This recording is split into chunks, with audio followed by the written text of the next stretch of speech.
Oi, bom dia a todos, boa tarde, né, dependendo do horário que você estiver assistindo a gente. Nós estamos começando hoje a primeira edição do SPH Entrevista e hoje nós vamos falar sobre burnout, uma síndrome que está mundialmente conhecida e que vem se destacando aí por graves problemas em pessoas que sofrem muita pressão no trabalho.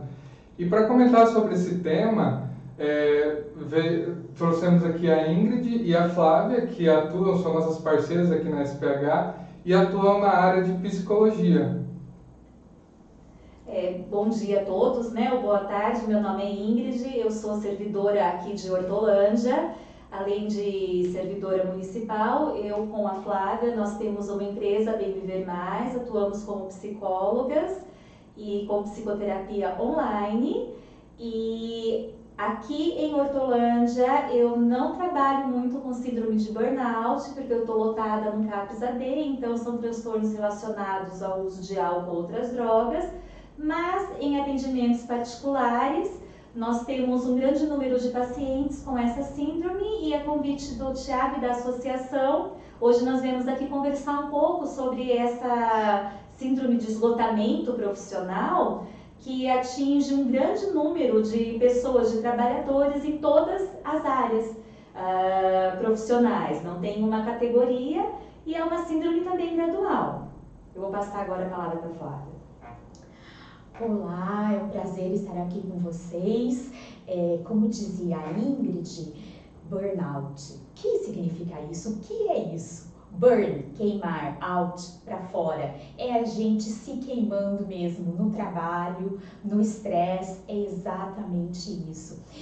O mais importante de tudo isso, na nossa consideração, é que a partir de 1º de janeiro desse ano, burnout foi incluído no CID de doenças, né? Então é considerado uma doença. O esgotamento profissional é uma doença. E pessoas podem ser afastadas do trabalho por conta disso. Então é de muita relevância a gente falar sobre o assunto, entender o que significa. Eu não sei se vocês sabem, mas no Brasil existem 33 milhões de pessoas com essa síndrome no momento. É 1/3 da nossa população. Nosso país é o 2º país com maior número de casos de burnout no mundo, só perdendo para o Japão. E infelizmente, nós mulheres somos as que mais sofremos dessa síndrome. Dentre todos os entrevistados no ano de 2020, 42% dos casos foram relatados em mulheres e 35% dos casos em homens. Então, nós realmente, mais que nunca, precisamos nos cuidar. É muito interessante, né? Esse tema ele está bastante em alta, porque infelizmente os casos de burnout eles vêm subindo com o passar dos anos e, como a Flávia muito bem falou, ele foi incluído agora como uma doença, o que antes não era, infelizmente, não era considerado. E podemos, inclusive, pensar quais são as causas, né? O que leva uma pessoa que está trabalhando, está no trabalho, a ter essa síndrome de burnout? Então, na verdade, é uma somatória de fatores. A gente tem que pensar que qualquer síndrome, qualquer transtorno psiquiátrico ou psicológico é uma somatória de fatores. O que a gente percebe é assim, a quantidade de trabalho, o excesso de trabalho, o volume, as metas inalcançáveis que são colocadas para o funcionário, a falta de recurso e o quanto que você começa a se sentir desmotivado, que não vai conseguir alcançar essa meta, junto com N outros fatores, desvalorização do profissional, salário, e isso vai virando uma bola de neve que gradualmente vai se transformando num estresse focado para a atividade profissional, mas que também é ponte para outras patologias psiquiátricas. É isso mesmo. E outra coisa que eu gostaria de dizer também, é claro, burnout sempre existiu, mas devido à pandemia, as pessoas trabalhando em casa, Claro, tem o lado bom de trabalhar em casa, do home office, claro que tem. Posso trabalhar de havaianas, calça de pijama, blusa de moletom, essa é a parte boa. Mas e aquele horário que eu tenho para sair da empresa todos os dias, 6, 7 horas da noite? Se eu tô em casa, ai, só mais meia hora, vou só adiantar mais uma coisinha que eu poderia fazer amanhã, ai, já vou dar conta disso hoje. Vira uma bola de neve, você não tem hora para terminar. Você não tem hora para desligar o celular do trabalho. Então, por isso que a pandemia contribuiu tanto para o aumento dos casos de burnout. Sim, é bem interessante, né? Quem acompanha a associação, nosso site, pode inclusive perceber que os servidores públicos, eles acabaram ficando 2 anos durante a pandemia sem reajuste de salário, e como a Ingrid falou, essa desvalorização, ela pode inclusive influenciar que a pessoa desenvolva a síndrome, né? Então, esse tipo de desvalorização que muitas vezes a gente não imagina que acontece no setor público, mas infelizmente acontece também, mostra que pode causar, inclusive, levar ao burnout, né? Sim, é verdade, porque assim, algumas pessoas estavam afastadas, o trabalho teve que continuar a acontecer, então um funcionário estava trabalhando por 2, 3, a mesma carga de serviço, e como que fica isso, né, para o funcionário? Então as cobranças acabaram sendo maiores. O medo realmente da pandemia, da questão, será que eu vou sair de casa, será que eu vou contrair Covid? Ninguém sabia ao certo no começo como que era, até hoje tem muitas pessoas com medo, afastadas, não tendo essa reposição de funcionários, né? Então a gente acabava fazendo função de 3, 4, 5 funcionários, e o que leva, né? Essa questão de pressão mesmo, tem que fazer, tem que entregar. Eu, enquanto área de saúde, os funcionários continuaram chegando no serviço, porque a demanda de álcool e drogas, inclusive, cresceu bastante durante a pandemia. E como que fica isso, você trabalhando com 1/3 de funcionários? Porque ou o pessoal estava afastado por ser risco, né? Ou as pessoas estavam afastadas por serem... aquela população de risco mesmo, que era diabético, que não podia, ou estavam afastados realmente porque estavam psiquicamente submetidos a situações que não davam conta de trabalhar, os afastamentos psiquiátricos. E a gente tendo que lidar com tudo isso. Então teve um aumento bem expressivo de burnout, como outras síndromes psicológicas e psiquiátricas, durante o período da pandemia.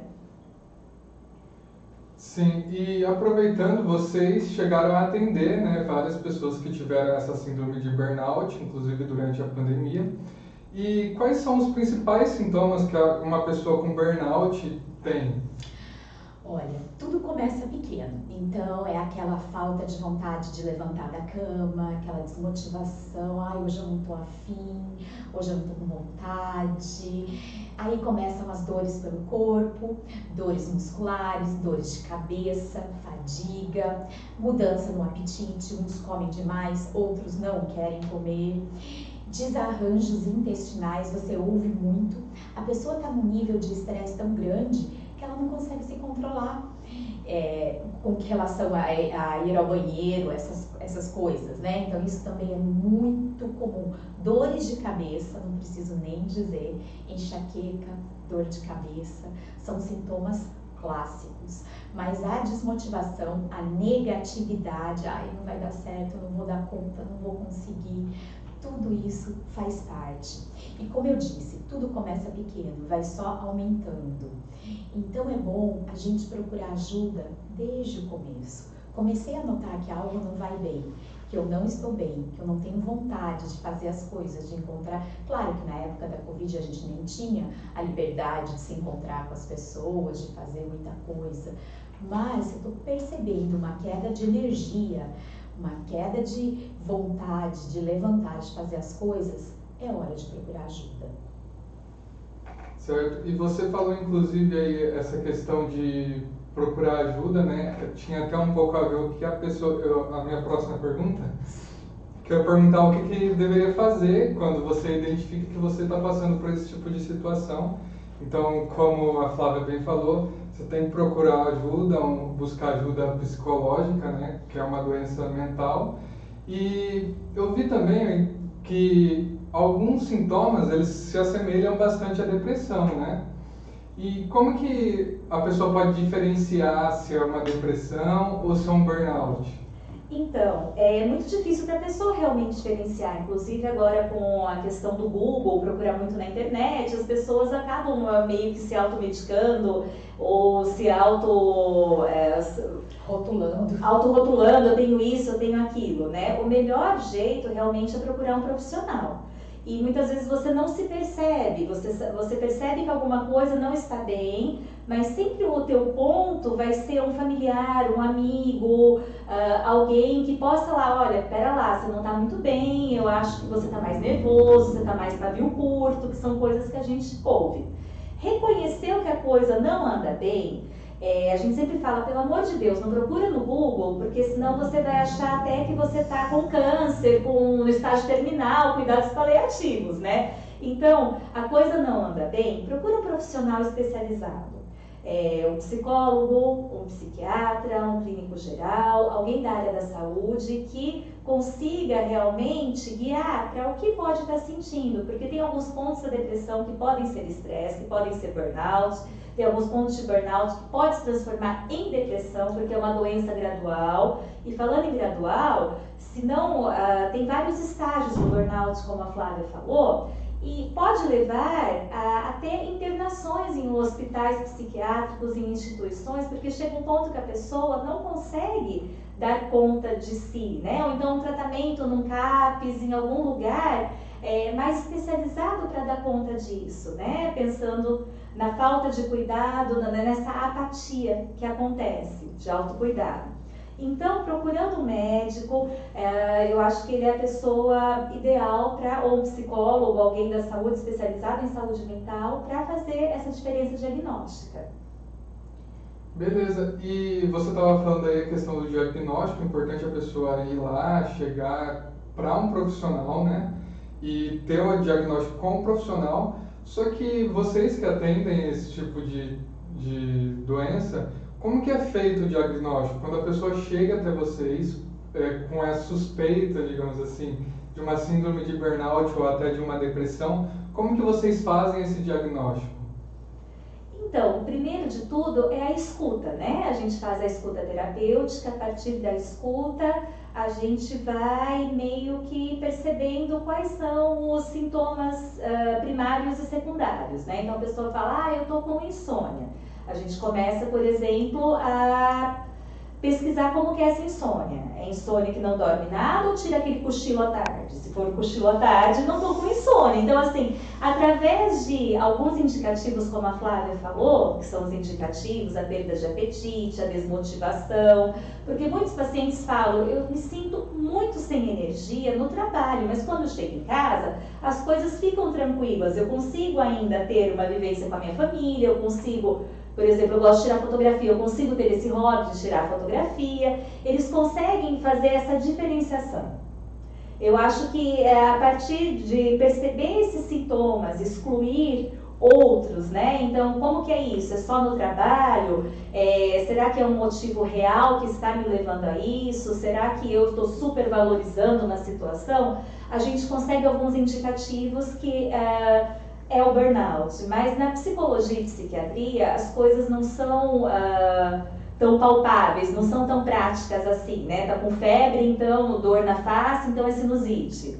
É muito de exclusão e muito nesse primeiro contato, nessa escuta terapêutica, a gente começa a construir que pode ser um estresse, que existem vários tipos de estresse, né? E o burnout agora é considerado doença, mas era considerado antigamente como um tipo de estresse, que era o estresse ocupacional, né? E a partir daí a gente traça um projeto terapêutico, né? Que seja psicoterapia, que seja procurar um psiquiatra, que seja tentar diminuir o ritmo, incluir novas atividades, tentar tirar o foco das atividades de estresse, para a pessoa, para o paciente, para o cliente que está procurando ajuda, se sentir melhor, diminuir essa carga de estresse e a gente realmente pautar se é burnout ou não.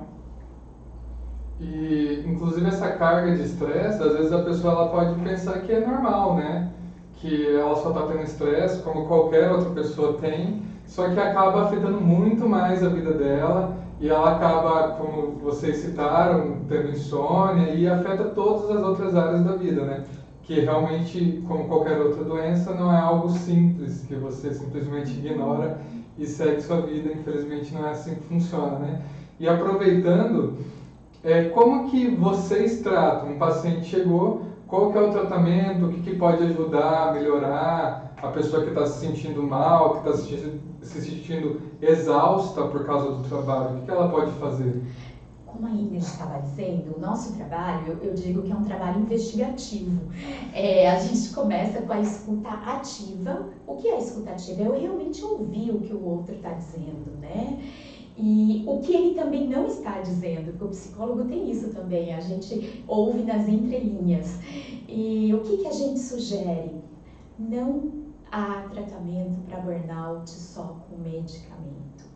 É um engano a pessoa achar que vai ao psiquiatra, tudo bem, ele vai receitar um ansiolítico, vai melhorar o seu sintoma de ansiedade? Vai. Mas o medicamento não vai na causa, ele não trata a causa. A causa é tratada na psicoterapia. Por que eu tive o burnout? O que está errado? O que eu posso fazer para mudar? Inclusive, é a sua pergunta. É hora de trocar de emprego? Será que essa empresa já não serve mais para mim? Será que eu já não me enquadro mais dentro do que eles querem? O que eu posso fazer? Posso incluir mais atividades de lazer no meu dia? Atividade física. Eu não posso... Se eu ficar aqui até amanhã falando, eu não vou conseguir dizer para vocês o quão importante é a atividade física. Uma caminhada, andar de bicicleta, ir à academia, nadar, o que quer que seja, yoga, pilates, é importantíssimo para o corpo e para a mente. Então, isso é muito bom. E descansar. As pessoas dão risada, 8 horas de sono, que coisa mais antiga. Não precisa ser às 8 realmente. Se 7 te satisfaz, tá ótimo. O que não dá é para dormir às 3 da manhã e levantar às 5. Não há organismo que aguente. Então, descansar, se alimentar. Quantas pessoas almoçam em 10 minutos porque tem que voltar para o computador? Nós temos que nos priorizar, porque nós doentes não servimos nem para ajudar o próximo, nem a nós mesmos, nem para executar nenhum tipo de tarefa. Então, é se respeitar, respeitar os seus limites. Nós somos humanos, nosso cérebro tem capacidade, tem limite, assim como o nosso corpo. Então, é dar o combustível necessário, comer bem, praticar um exercício, descansar, saber que a vida não é só trabalho, que eu preciso incluir o lazer. E no momento de pico da doença, da síndrome, se afastar de pessoas negativas. Esse tipo de gente que só reclama não vai ajudar em nada nesse processo de recuperação. Não, e só lembrando que um dos fatores mais importantes é realmente reconhecer quais são os fatores que estão gerando esse estresse e fazer essa modificação na tua vida, né? Como que eu posso mudar a minha vida para diminuir esses fatores estressantes e colocar uma contrabalança de coisas que realmente me dão prazer, né? E se olhar, quando é que eu tenho esse tempo para mim? Quando foi a última vez que eu tomei um banho de 30 minutos, que eu saí para dar uma caminhada, que eu não fiquei só em torno do trabalho e da rotina pesada que eu tenho na minha casa, por exemplo?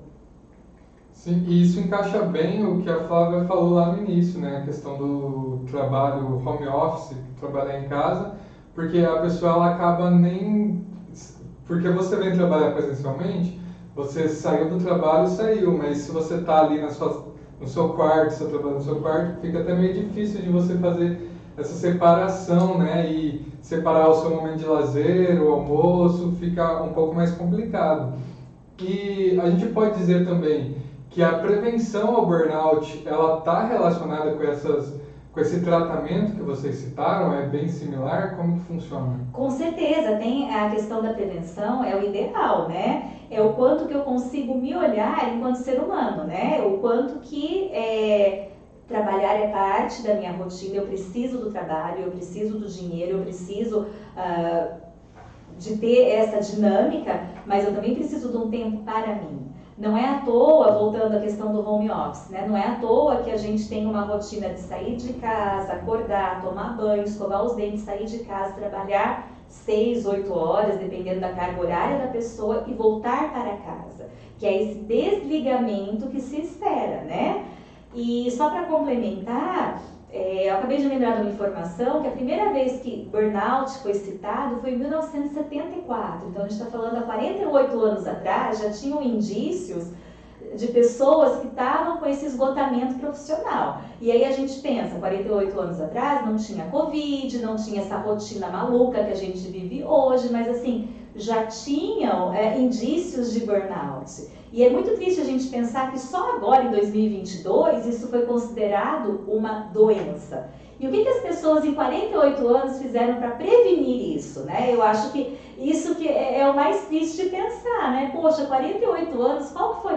Pelo contrário, a gente começa a colocar tantas coisas na nossa rotina e na rotina dos nossos filhos também. Quem é pai, a criança não pode só ir para a escola. Tem que ir para a escola, tem que fazer inglês, tem que fazer natação, tem que fazer aula de matemática, por exemplo. Tem que ocupar a agenda dessa criança de um tanto que as crianças hoje em dia, e a Flávia que atende mais crianças, eu não tenho essa experiência, eu só atendo adultos, elas estão super ansiosas, super estressadas e provavelmente vão ser profissionais estressados, vão ter burnout com 1 ano de empresa, né? Se a gente parar para pensar.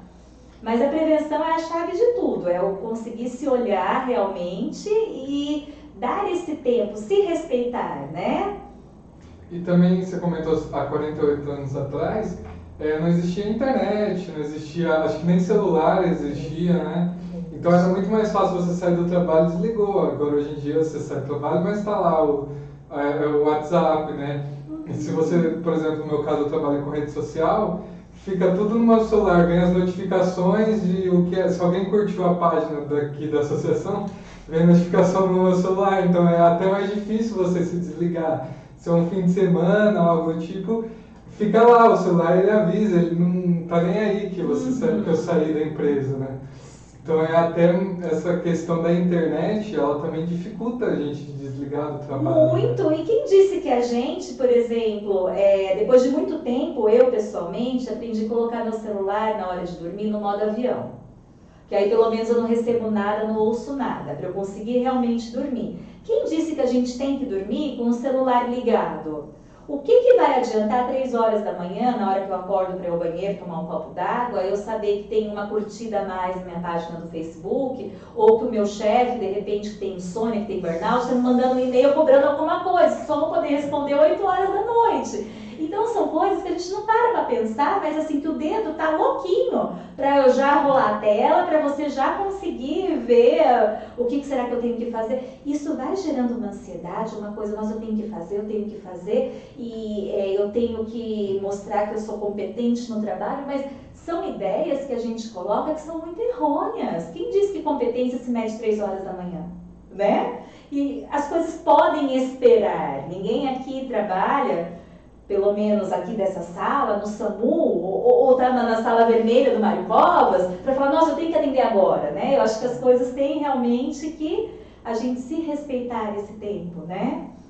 E você tinha comentado a questão de crianças, né? Que a Flávia até cuida dessa parte. E as crianças, elas têm essas pressões que você falou, mas vocês acham que também está relacionado com a questão das redes sociais? Porque hoje em dia... eu vejo, por exemplo, uma criança que, por mais que eu não seja velho, digamos assim, eu não tive celular quando eu era criança. Eu fui ter celular, eu era adolescente. Então, eu vejo que as crianças de hoje em dia, então, elas já têm Instagram, têm o Facebook, e elas não desligam. Se eu quisesse ver alguma coisa, eu tinha que ligar a TV, eu não ficava ligado 24 horas ali na internet. Isso, eu imagino, isso afeta, isso pode levar a criança também, essa ligação direta com a internet, digamos, 24 horas por dia, também pode afetar nessa questão? Muito, muito. Até porque a gente lê cada vez mais artigos científicos que a própria luz do computador, do tablet, do celular, aquela luz azul, é uma das grandes causadoras da insônia. Então, se eu estou olhando o celular antes de dormir, porque a criança hoje em dia está ligada o tempo todo, né? Ou jogando um videogame, alguma coisa antes de dormir, a minha dificuldade para pegar no sono vai ser maior, a minha qualidade de sono vai ser pior e gera essa dependência que a gente estava falando, de ficar olhando o tempo todo, né? Mas aqui a gente, claro, não vai ver de quem é a culpa, mas a gente encontra muitos pais que acham que a solução é dar um tablet na mão do filho, aí o filho fica quietinho, não faz barulho, me deixa assistir minha novela. Então, infelizmente, esse é o grande vilão da sociedade de hoje. Mas eu gostaria de dizer mais uma coisinha. A gente precisa lembrar que o nosso trabalho não nos define. Nós não somos o nosso trabalho. Eu digo sempre para os meus pacientes, imagine a sua vida como uma pizza, com 8 fatias ou 6 fatias. O trabalho é apenas uma delas. Temos a família, temos os amigos, temos o trabalho, temos o lazer, temos o nosso parceiro, parceira e muitas outras coisas. Então, o trabalho é apenas uma delas.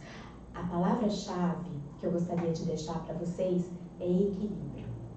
É isso que a gente precisa encontrar. E para finalizar, aproveitando que você falou aí que é como se fosse uma pizza, né? É só uma parte. Uma pessoa que sofre burnout, ela pode, hoje em dia, legalmente, ser afastada do trabalho, né? Inclusive para se tratar, porque muitas vezes a situação está tão tensa ali que se ela não se afastar do trabalho, ela não vai conseguir se tratar e pode ter um surto ou alguma coisa do tipo, né? Então, tem essa questão, como que funciona, a pessoa pode se afastar mesmo, como que faz, ela tem que comprovar alguma coisa? Sim, agora que foi incluído no CID-11, né, o burnout enquanto doença, dá para se afastar sim, e o caminho é, como a gente falou, né, qualquer afastamento por saúde precisa ter um atestado médico e que comprove, né, que a pessoa não está apta ao trabalho. A partir desse atestado, o médico que vai ver realmente quanto tempo que é de tratamento que é o melhor para se afastar.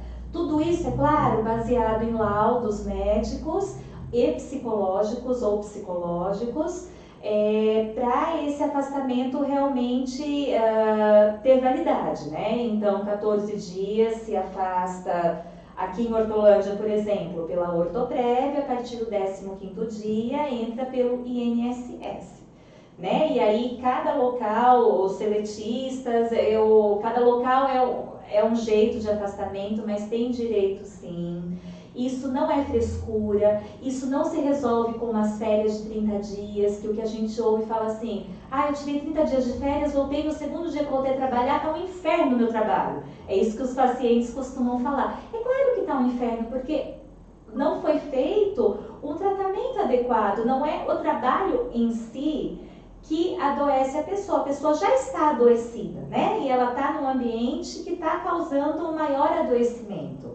Então, precisa realmente ver o quanto de impacto esse trabalho está causando na vida e, se for o caso, procurar um outro emprego, por mais que tenha um número enorme de desempregados no Brasil hoje, 14 milhões, não sei se subiu a estatística ou diminuiu, eram 14 milhões, o quanto que você tem que ver a balança, se está valendo a pena eu estar empregado e passando por tudo isso, como que fica a minha saúde mental, a minha família, a minha vida, eu estou dando conta, né? Para você realmente fazer um tratamento adequado. Tem tratamento, o mais difícil é você realmente se reconhecer com a doença, se reconhecendo, procurar essa ajuda de um psicólogo, do médico, para ir ver se é necessário um afastamento, ou a medicação, enfim, qualquer melhor terapêutica. Perfeito. Queria agradecer vocês duas por vir aqui e esclarecer para todos os servidores de Hortolândia e também quem não for servidor que está assistindo também. É muito importante, então, a gente se prevenir e, se você estiver passando por essas situações, buscar uma ajuda médica. A Ingrid e a Flávia estão aqui à disposição. Se você for associado da SPH, você tem 10% de descontos, né? Inclusive, se vocês quiserem fazer aí... Eu vou deixar para a Flávia fazer o merchandising. Gostaria de dizer que estamos à disposição. Dúvidas, vocês vão ver na página da associação, nosso site, forma de contato, entre em contato, informação é a solução. Então perguntem, entrem em contato, a nossa primeira sessão é sempre gratuita, livre de compromissos e de custos, até para vocês sentirem quem somos, como trabalhamos, se vocês gostam. Então, fiquem à vontade. Estamos aqui realmente para ajudar. Nunca trabalhamos tanto como nessa pandemia e agora pós-pandemia. E isso é só o começo dos frutos que a gente vai, infelizmente, colher desses 2 anos. Então, se cuidem, tá bem? Muito obrigada e estamos à disposição. Eu também queria agradecer enquanto servidora, enquanto psicóloga da Bem Viver Mais. Se precisar, a gente fica à disposição e o nosso contato está aí na página da associação. Eu acho que é isso. Obrigada, viu? Obrigado para vocês, pela audiência e até a próxima.